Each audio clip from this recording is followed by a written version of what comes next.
We see in the last few years an ever-growing rate of emergency department visits. It's growing even faster than the population itself. And the speed that we see it right now, and by 2030, we're going to have 3.8 billion people without access to primary care. This literally means that the 3.6 hours that we're waiting right now inside emergency departments will quickly become 8 hours and more, like people are waiting right now in China. So approximately 5 years ago, we started a journey thinking about how can we work in this problem, getting to a problem when we don't have such constrained healthcare resources. We started receiving access to more than 60 billion historical visits to emergency departments, primary care physicians, 20 million different articles, medical records, lab results, and others, and started building algorithmic solutions to try to identify patterns and automate some of the process in primary care and emergency departments. The very first days were clinical trials where we positioned what we called AI stations in different hospitals like Mayo Clinic and even here in Israel in Rambam, like you see in the pictures.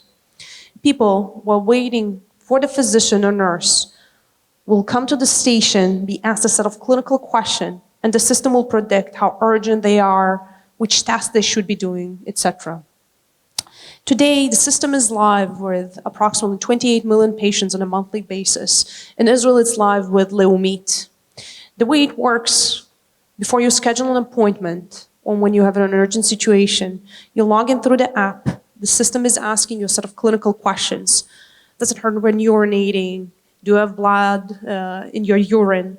Behind the scene, it predicts, based on all of these billions of visits, what is the underlying differential diagnosis?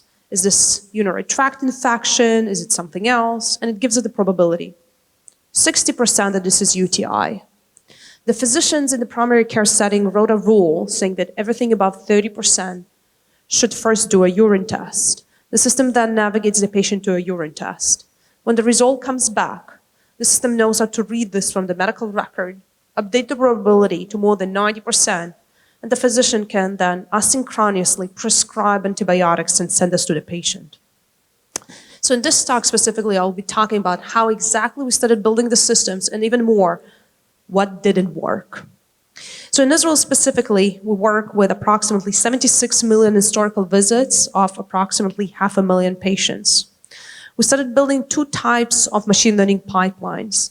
The first one is taking free text, extracting answers to clinical triage questions. The other one was trying to take all of this information, answers to the triage questions, and the historical medical record of the patients, and trying to correlate this with what the physicians decided in the past. So let's see how it works. You have a medical summary. The system needs, based on ontology, to identify that, for example, this is a complaint, which is an historical condition of the patient, as opposed to the current condition of the patient. This is the current medications. The system then identifies which symptoms are the background as opposed to current. And when it identifies a current condition, it also identifies, for example, for a headache, is it a heavy one or not? Where it is, how long the patient has experienced this. And of course, the usual problems in natural language of identifying negations. How did we build all this? We had a team of medical students reading those texts, labeling it for us. And on top of this, we started building different type of deep learning solutions to start mimicking those medical students. Here's an example of how it was done for negation.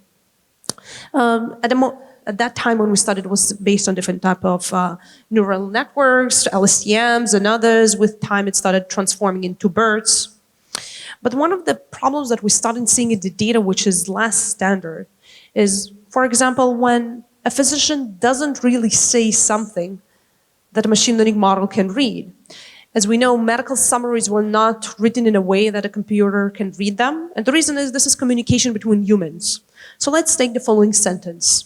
The patient was admitted with hypertension along with accompanying conditions. What are those accompanying conditions? So this is exactly the concept of latent entities. Those are entities which are written in the text, but they're not actually written. For every physician who reads this, they understand that it means tachycardia. So we started building solutions for this problem as well. It was based on different types of variational autoencoders that receives a text and tries to extract a set of entities which is not directly mentioned inside the text itself. So the way it works, it has the target input, it has the actual text, we transformed this to different type of word embeddings, and then during inference, we actually sample from this to try to reconstruct entities which were not present then. So the entire machine learning pipeline of extracting the entities based on ontology took a long period of time, including building the ontology itself, mapping into it. But once we have this, we can now start building the actual machine learning pipeline who, given those answers, tries to correlate this with a decision of a physician.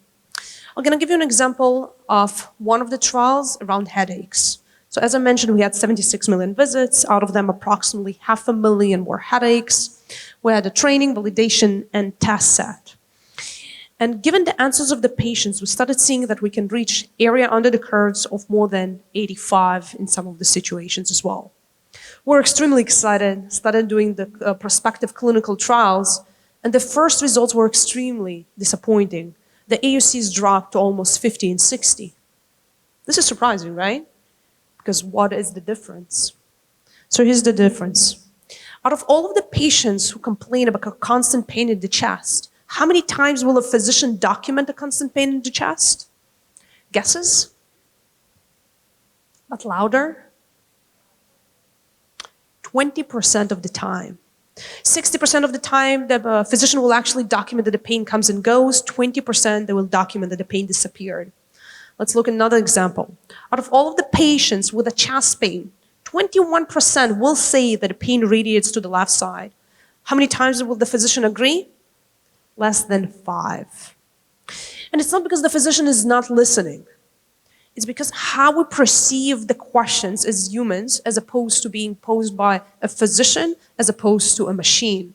Does it radiate to the left? Well, maybe. Is it the worst headache of your life? Well, yes, I'm inside the emergency department. But this is not what the physician was looking for. So a huge part of our work was actually understanding those prospective results and getting to a point where the distribution of the answers of the patients looks like the distribution of what the physicians are actually documenting. So instead of asking, is this the worst headache of your life, like the medical books are telling us, we'd ask, does it feel like lightning hitting your head, a hammer to your head? And then we started seeing that the distribution started looking alike. So here's the prospective results, for example, from Rambam Hospital. As I mentioned, we had approximately 1 million visits. Out of them were 30,000 headaches. We had a little bit more women than men, a little bit from a younger population. And here's the results for differential diagnosis. We would rank the different diagnoses. 80% of the time, the system will pick the right diagnosis at the correct location.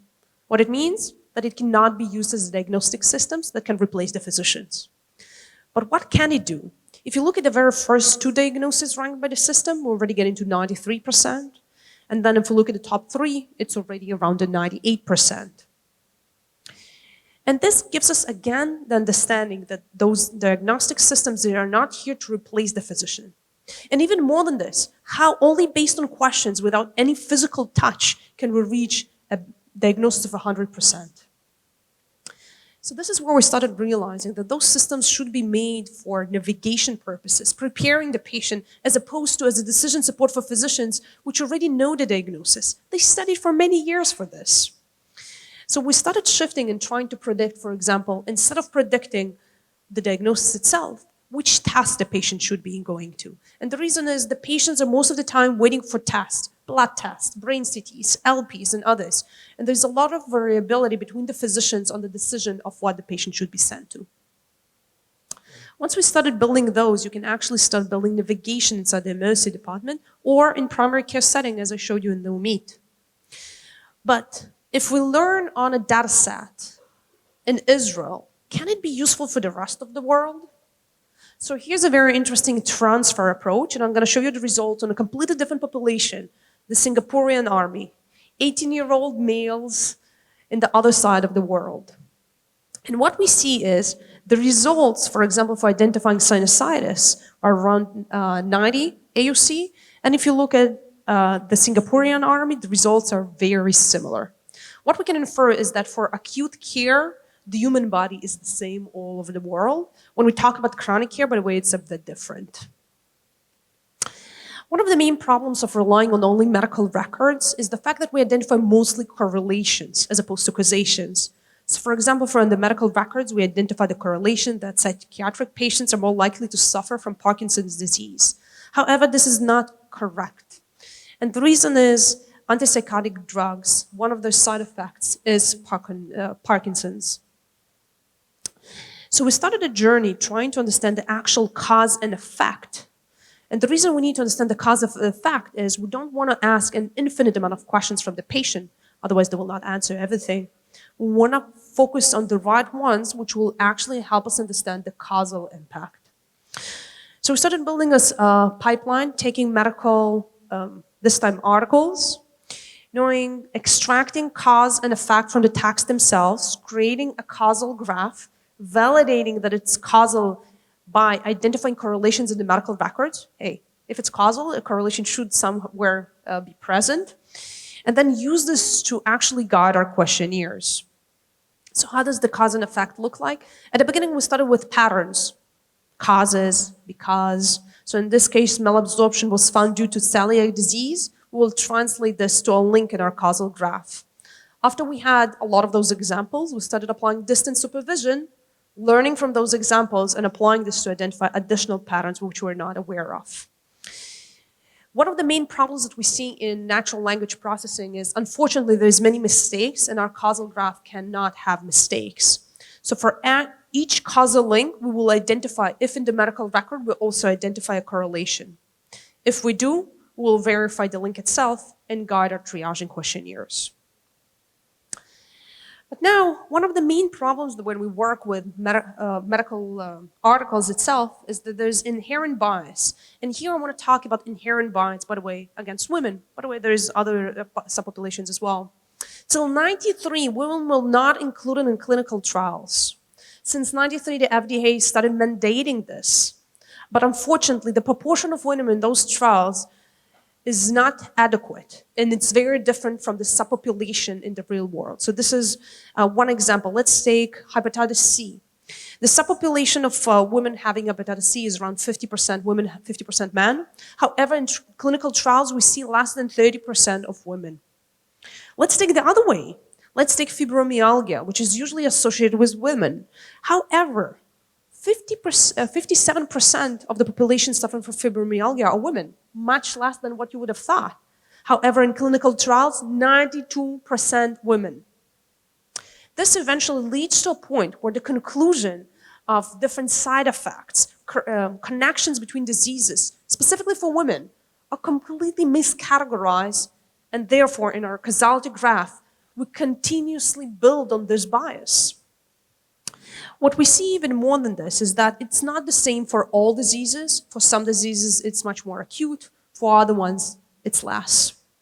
So what we started building is, can we build embeddings that take out the bias from the data itself? We would get for each article how many women participated in a clinical trial, and we attempted something very simple, giving weight based on how many women are there as opposed to their prior in the data itself. And then we would train different word embeddings like word2vec and others. We would weight the solutions based on how many women were present. So for example, if there is no women in the clinical trial, we will not learn from this example. If there's many and it's very similar to their prior in the population, it will give higher results. We then started taking those embeddings and applying this for standard machine learning tasks in healthcare.